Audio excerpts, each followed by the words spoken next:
کہتے ہیں کہ اللہ رب العزت کی ذات نے 7ویں آسمان پر ایسے فرشتے بنائے ہیں کہ جب سے اللہ رب العزت کی ذات نے ان کو بنایا ہے تب سے لے کر اب تک ہر وقت وہ سجدے میں،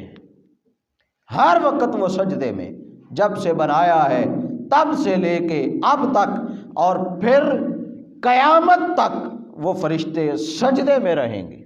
اور اس کی عبادت کرتے رہیں گے، اس کی تسبیح کرتے رہیں گے، سوائے اس کی بارگاہ میں سجدہ کرنے کے دوسرا کوئی کام ان فرشتوں کو نہیں ہے۔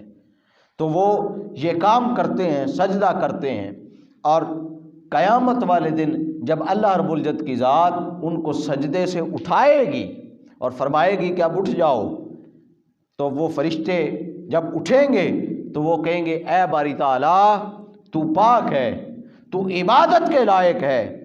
ہمیں تیری عزت اور جلالت کی قسم ہے کہ اے رب ذوالجلال ہم تیری عبادت کا ذرہ برابر حق نہیں ادا کر سکے۔ یہ خوف کی کیفیت دیکھیں ملائکہ کی، فرشتوں کی، کہ جب سے اللہ کی ذات نے بنایا ہے تب سے لے کر قیامت تک حالت سجدہ میں ہیں، اور قیامت والے دن جب سجدے سے اٹھیں گے تو پھر بھی یہی کہیں گے کہ باری تعالیٰ ہم تیری عبادت کا حق ادا نہیں کر سکے۔ اسی طرح اللہ رب العزت کی ذات نے ان فرشتوں کی کیفیت کو بیان کیا اور ان فرشتوں کی صفت کو بیان کیا، فرمایا یخافون ربہم من فوقہم ویفعلون ما یؤمرون، وہ جو فرشتے ہیں جو ہر وقت سجدے میں رہتے ہیں وہ اس لیے کہ یخافون ربہم اپنے رب سے خوف کھاتے ہیں،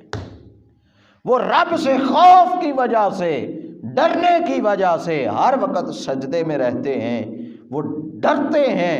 اور جس چیز کا انہیں حکم دیا جاتا ہے وہ صرف وہی کام کرتے ہیں، یہ فرشتوں کا۔ اور فرمایا کہ وہ کبھی بھی کوئی لمحہ ایسا نہیں آتا کہ جس لمحے وہ فرشتے نافرمانی کرتے ہوں۔